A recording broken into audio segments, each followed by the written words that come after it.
gang violence and other kind of violence. Get away!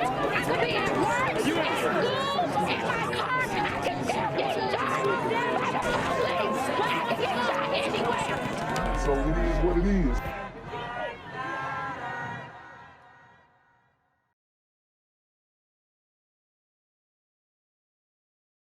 Hours now, there has been a large police presence in a St. Michael neighborhood. A standoff between a suspect and police has now been dragging on for more than a day.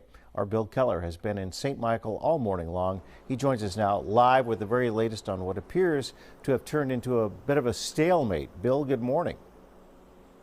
Good morning, Tom. Yeah, and we are finally getting a better idea of exactly what Wright County Sheriff's deputies have been dealing with since early yesterday morning. Get this, for the past 34 hours, they have been trying to end what they describe as a volatile standoff with an armed suspect. They say that man has active warrants for his arrest for both domestic assault as well as for possession of a firearm by a felon. This all began just after 12:30 Tuesday morning. Deputies responded to a call about a verbal argument between a woman and a man seen carrying a rifle. Investigators have identified but are not naming the 39-year-old suspect, who they say fired several shots at law enforcement. Now, neighbors were told to evacuate, and public has been asked to stay away from this area.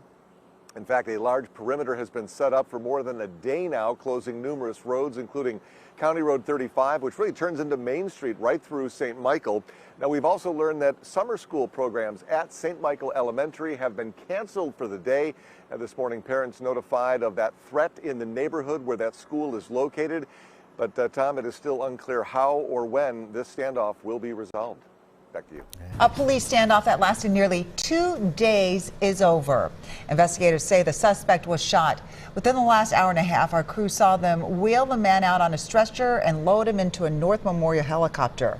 Thanks for watching WCCO and CBS News Minnesota. That standoff began overnight Tuesday in St. Michael. Investigators say 39-year-old Brandon Gardas barricaded himself inside his home and then shot at officers. Our Jeff Wagner's live in St. Michael right now. So, Jeff, what happened?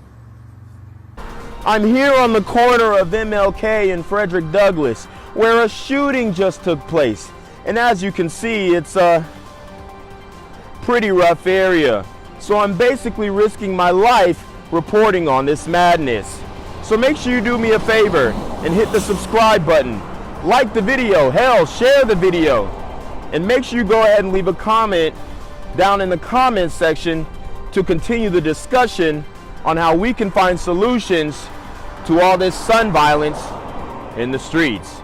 I'm Jenquavius Jackson, here live, reporting from Atlanta, Georgia, BGZM News 17. Yeah, it was around 8:30 that investigators say they went into Gardas's home to try and arrest him. An armed confrontation occurred, and that's when he was shot, and that's where we pick up with that video of the ambulance in the parking lot, which was behind me at St. Michael Elementary, where you see Gardas being taken out of the ambulance and eventually being put into that helicopter to be sent to North Memorial. We don't know the status of his injuries or his condition, again, other than that he was shot during that armed confrontation. Now, neighbors have been wondering, when will this end? So many had to be evacuated from their homes. Others couldn't even get to their homes because the roads were blocked. The situation was a tense one, and one that officers did not want to rush to an ending. Do we need to shelter in place? Or is it okay for my kids to play outside? They're questions Emily Holland and so many more have been asking for 2 days now, as several law enforcement agencies carefully try to defuse a potentially deadly situation.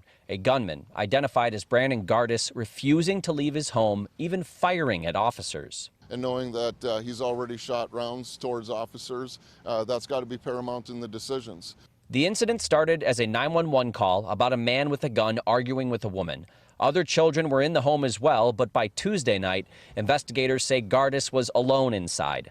Wright County Sheriff Sean Derringer says officers have fired tear gas into the home. Heard here in the background of our video, on several occasions. If he does get out, will he come this way? Will he go through the woods and come to my house? That's right there.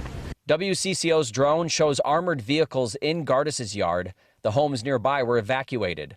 Wednesday evening, the Bloomington bomb squad arrived along with some heavy equipment. So as long as he's going to communicate with us, sporadic as it is, we are going to continue to be here for as long as we can to try to bring a peaceful resolution to this situation. My kids just want to play outside and they don't understand what's going on. You know, they're a year and 3 years old, so they don't know, you know, but it's scary. Again, the hope was for a peaceful ending, but we do know again that shots were fired and Gardas was shot. No law enforcement personnel were hurt in this incident. And just a reminder to the people who live in this area, the area around his home will remain secured for investigation purposes. So they're asking people to actually stay away from the neighborhood around Gardas's home. Okay, Jeff Wagner live in St. Michael. Thank you. Gang violence is another kind of violence.